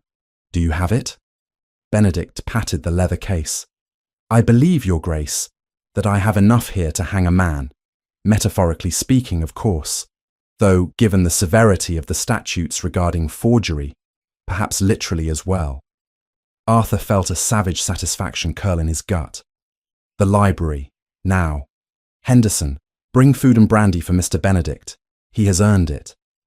They retreated to the sanctuary of the library. Helena hesitated at the door, uncertain if she was meant to be part of this council of war. Arthur turned, extending a hand toward her without hesitation. "Come, Helena. This concerns you more than anyone." She took his hand, her fingers cool but steady, and walked with him into the room where the ghosts of their past were about to be exorcised. Mr. Benedict spread the documents across the large oak desk, the parchment crackling in the silence.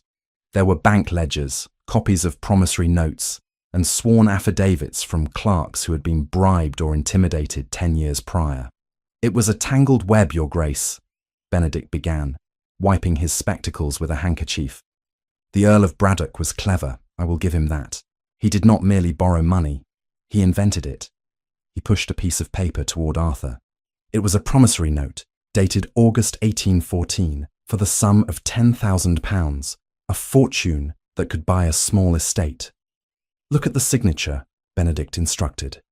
Arthur leaned over the desk, the lamplight casting long shadows across his face.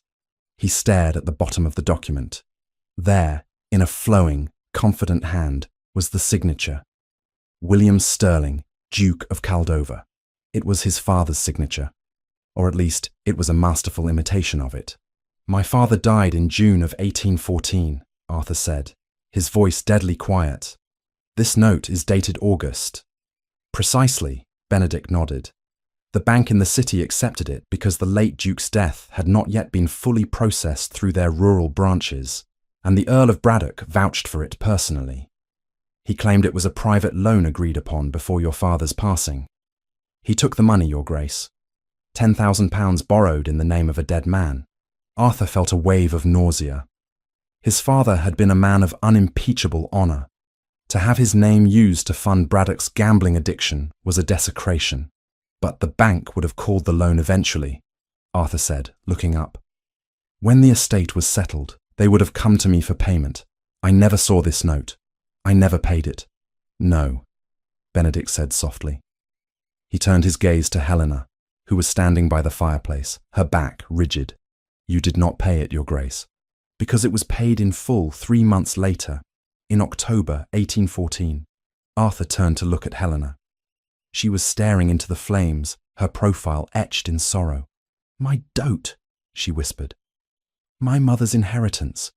£12,000. Arthur felt the air leave his lungs. You paid the note. He told me he would go to prison," Helena said, her voice trembling slightly. "He came to me in a panic. He said the bank was asking questions. He said they were going to contact you. If they did, you would know he had forged your father's name. The scandal would have been unimaginable, Arthur. It wouldn't have just been theft. It would have been a betrayal of friendship. Your father trusted him." She turned to face him, tears shimmering in her eyes. "He said, if I didn't help him, he would drag everyone down with him.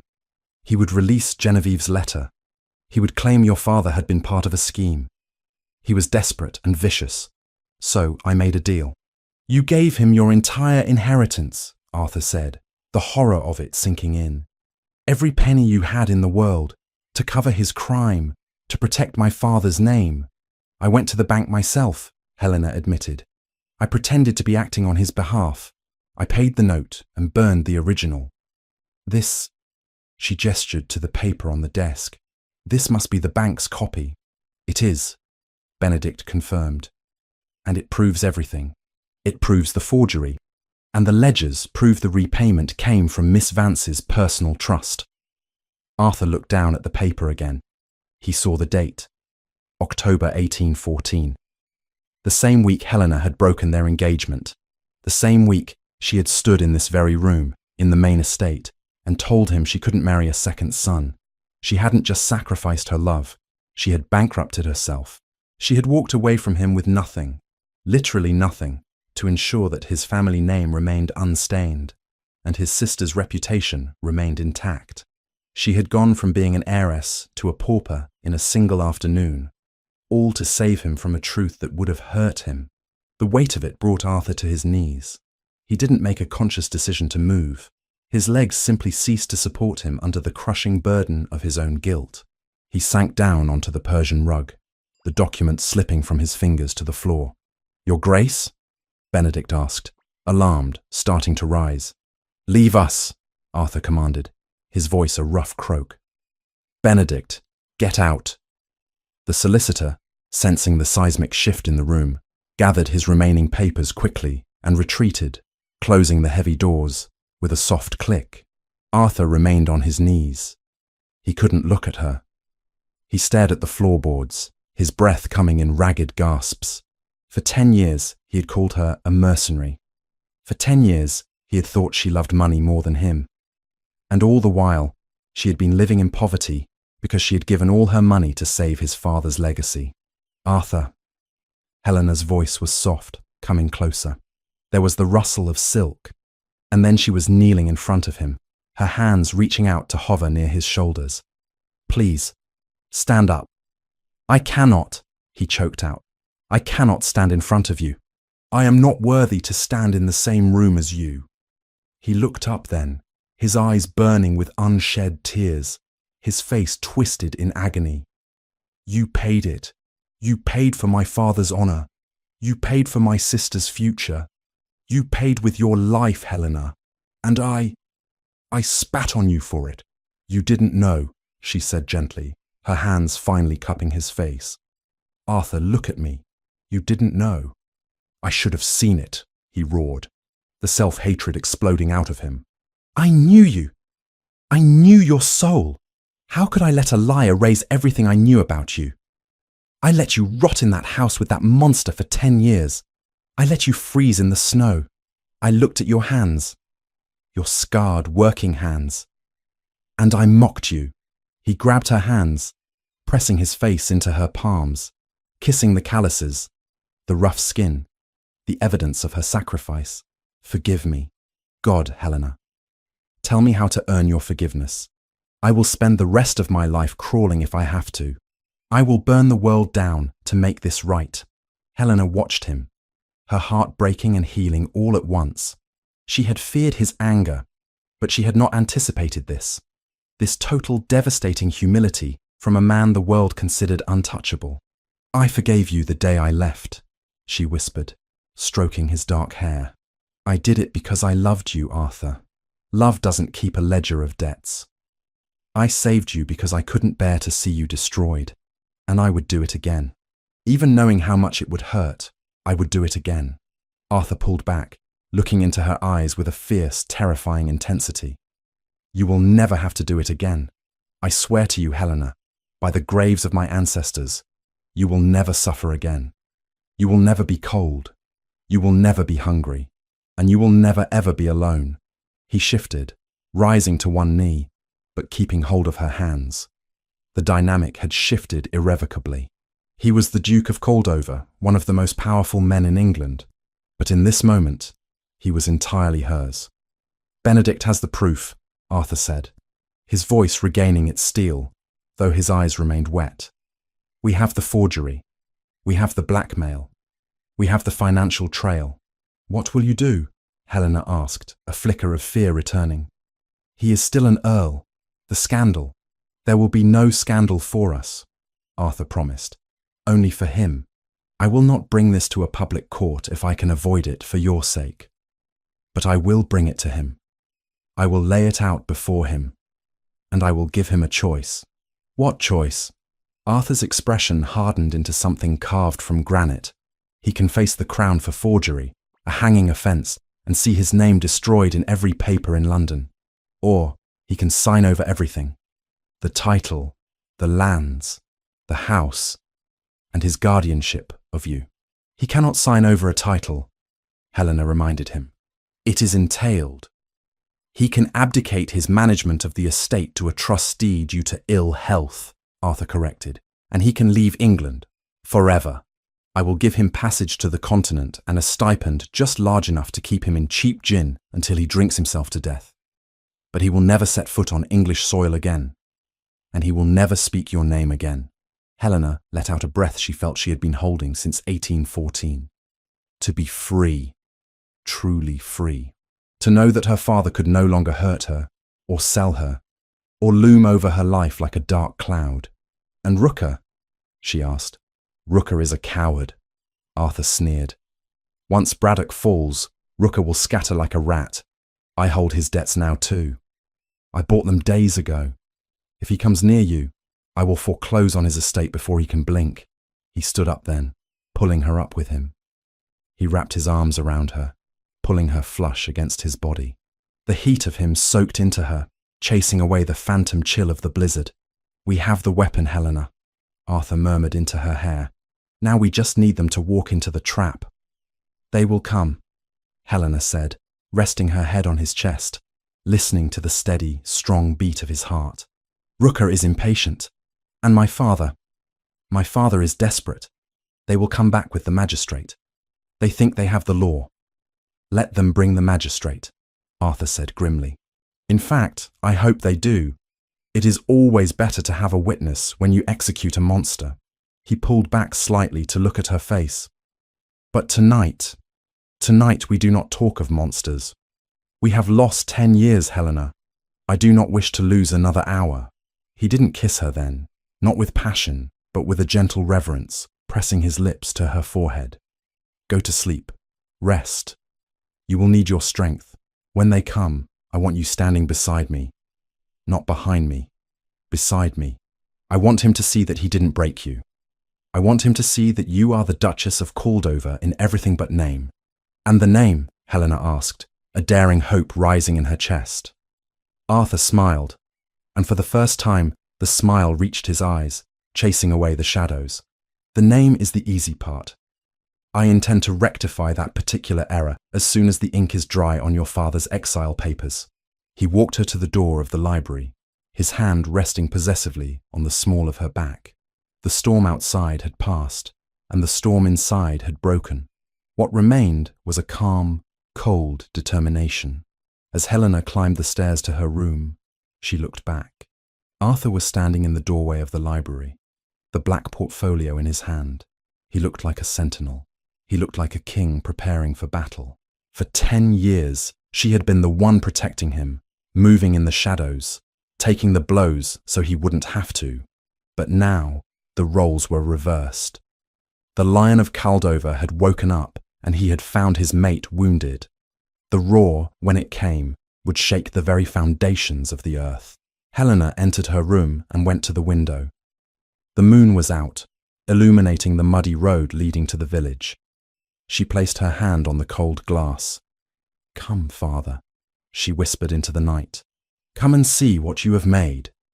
The trap was set, the bait was laid, and the hunter was waiting. Caldover Hunting Lodge, early March 1824. Caldover Hunting Lodge, 1 week later. The snow had finally surrendered. The relentless white blanket that had covered the north of England for weeks had retreated to the highest peaks of the moors, leaving behind a landscape that was raw, wet, and vibrantly alive. Green shoots of crocus and snowdrop were piercing through the black earth in the lodge's garden, stubborn testaments to the fact that winter, no matter how harsh, cannot hold back the spring forever. In the guest bedroom, Lady Helena Vance was packing a trunk. It was a small, battered thing she had found in the attic, and her possessions barely filled half of it. There was the grey dress she had arrived in, now washed and mended. There were the 2 new gowns Arthur had insisted on purchasing for her.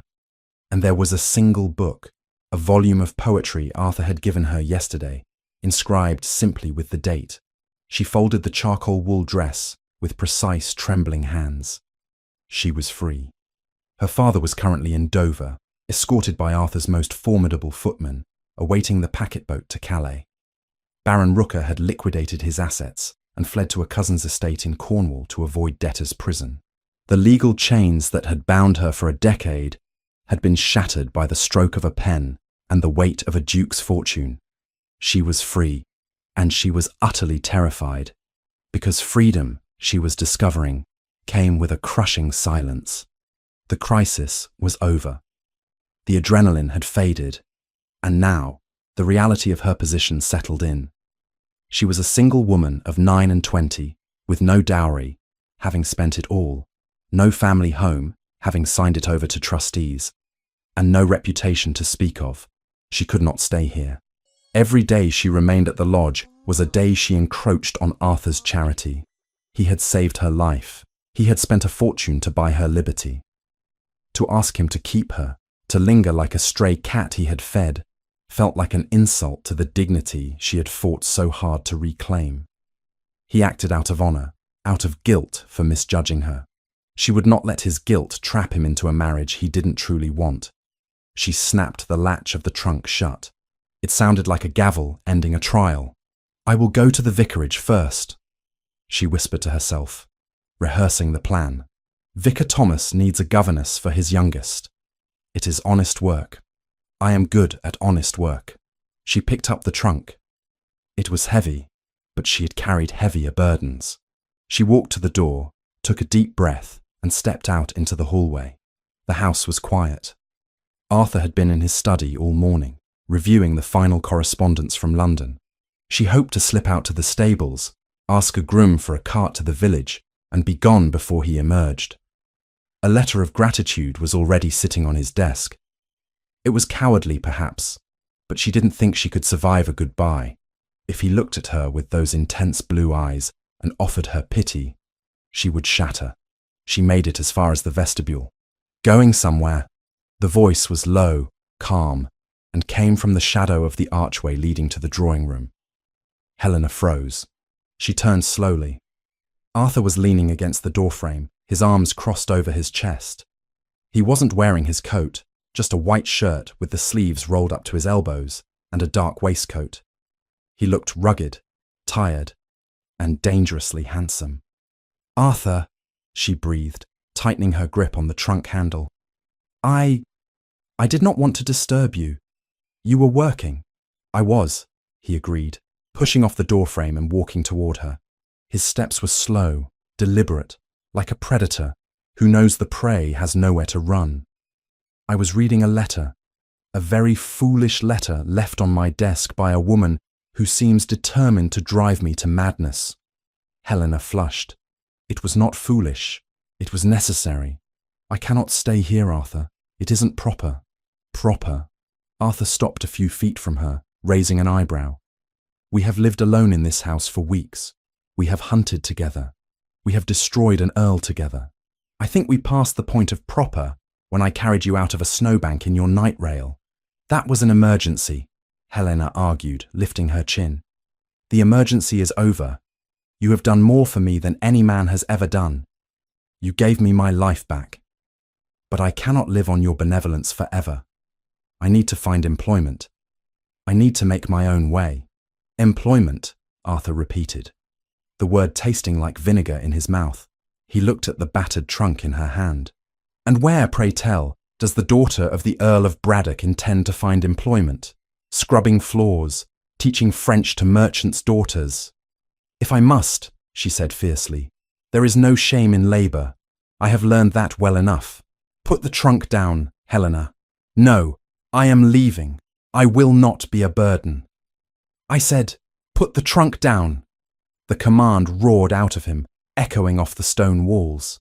Helena flinched, dropping the trunk. It hit the floor with a dull thud. Arthur closed the distance between them in a single stride. He grabbed her shoulders, his grip firm, shaking her slightly. "A burden," he hissed, his blue eyes blazing with an intensity that scorched her. "Is that what you think you are? After everything? You think you are a burden?" "What else would I be?" she cried, tears springing to her eyes.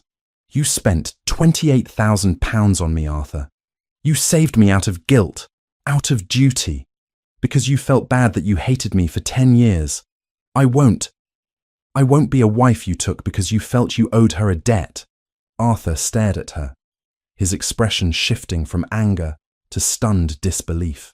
Then he let out a short, incredulous laugh. "Guilt?" he asked. "You think I did this for guilt?" He released her shoulders and stepped back, reaching into his waistcoat pocket. "I kept this," he said, holding up a small object. It was a ring, a sapphire, dark as the midnight ocean, surrounded by diamonds. Helena gasped. Her hands flew to her mouth. It was her mother's ring, the ring Arthur had proposed with in 1814, the ring she had returned to him the day she broke his heart. "I threw it into the river," Arthur said softly, looking at the stone. "Or at least I tried to. I walked to the bridge the day you left. I held it over the water. I wanted to hate you so much. I wanted to erase you." He looked up at her. "But I couldn't drop it. My hand wouldn't open. I told myself it was because the stone was valuable. I told myself I was being pragmatic. But that was a lie. I kept it because it was the only piece of you I had left." He took a step closer, taking her left hand in his. "I didn't save you because of guilt, Helena. I didn't destroy your father because of duty. And I certainly didn't spend a fortune because I wanted a housekeeper." He dropped to one knee on the stone floor of the vestibule. The gesture was fluid, natural, as if he had been waiting 10 years to do it again. "I did it because I have loved you since I was 19 years old," Arthur said, his voice rough with emotion. "I loved you when you were the golden girl of the season. I loved you when I thought you were a heartless mercenary. I hated you, yes, but I never stopped loving you. And I love you now, scarred, proud, stubborn, and magnificent." He slid the ring onto her finger. It fit perfectly, just as it had a decade ago. You are not a burden, Helena. You are my breath. You are the only thing in this world that makes sense to me. Do not leave me. Please. I cannot survive losing you a second time. Helena looked down at him, the tears spilling over freely now. The fear that had gripped her heart for so long. The fear of being unwanted, of being used, of being alone, dissolved under the heat of his gaze. You are a fool, Arthur Sterling, she whispered, a watery smile breaking through. You could have had anyone. A young debutante. A princess. I don't want a princess, Arthur said, standing up and pulling her into his arms. I want the woman who was brave enough to walk into a blizzard to save herself. I want you. He kissed her then, a kiss that tasted of salt and promises kept. It was a kiss that sealed the cracks in their souls, binding them together, not with contracts or debts, but with the terrifying, beautiful inevitability of true love. Say yes, he murmured against her lips. Yes, Helena breathed. Yes, 1,000 times, yes. Epilogue. 3 years later, December 1827. The snow had returned to Caldova. It fell in thick, soft flakes, coating the world in silence. But this time, the winter held no terror. Inside the great drawing room of the main estate, not the lodge, but the ducal palace that was now a home, a massive fire roared in the hearth, casting a warm golden glow over the scene. Helena sat on the rug, surrounded by blocks. She was laughing, her face flushed with warmth and happiness. She wore a gown of deep crimson velvet, and her hands, though still bearing the faint white scars of her past, were soft and adorned with a sapphire ring. "Higher, Mama! Higher!" The demand came from a small boy with messy dark hair and eyes the colour of warm honey. Helena's eyes. "If we build it higher, William, it will fall," Helena warned, placing another block on the teetering tower. "Let it fall," Arthur's voice came from the doorway. "Then we can build it again." The Duke of Caldova walked into the room. He had just returned from London, snow dusting the shoulders of his greatcoat. He looked at the scene before him. His wife and his 2-year-old son, William, named for the grandfather whose honour Helena had saved, and the look on his face was one of profound peace. He dropped his coat on a chair and joined them on the rug, not caring about the dignity of his breeches. He scooped the boy into his lap, earning a squeal of delight. "Did you bring it?" Helena asked, leaning over to kiss her husband's cheek. "I did." Arthur smiled, pulling a document from his pocket. "The deed to Braddock Hall. The trustees have finally released it. It is yours, Helena, fully and legally, to do with as you wish." Helena took the paper. For a moment she thought of the cold, dark house where she had suffered so much. She thought of the terrace door. She thought of the fear. "Burn it," she said softly. Arthur looked at her. "The deed." "No," she smiled, taking the paper and tossing it onto the fire. "The past. Let the house stand. We will turn it into a school, or an orphanage. Something full of life. But the ownership, the memory of what it was, let that burn." They watched as the paper curled and blackened in the flames, turning into ash that floated up the chimney and out into the snowy night. Arthur wrapped his arm around Helena's waist, pulling her close as their son knocked the tower of blocks down with a triumphant shout. "The storm is gone," Arthur whispered in her ear. "No," Helena corrected him, resting her head on his shoulder and watching the snow fall outside the window. "The storm is still there, Arthur, but we are inside now, and we are warm." The fire crackles, fading into embers, and the image of the happy family lingers in the golden light. Sleep well, dear listener. The story of Helena and Arthur reminds us that the harshest winters often precede the most beautiful springs. It teaches us that true love is not just about passion, but about sacrifice, courage, and the willingness to see the truth beneath the scars. If you are currently walking through your own blizzard, feeling the cold bite of loneliness or despair, remember this: storms do not last forever. There is a shelter waiting for you, perhaps in the arms of a loved one, or perhaps in the quiet strength of your own heart. You are resilient, you are worthy, and like Helena, you have the power to walk out of the darkness and into the light, We hope this story has warmed you tonight. May your dreams be peaceful, and may you wake with the certainty that you are never truly alone. With love and gratitude, the legends of the Fall team.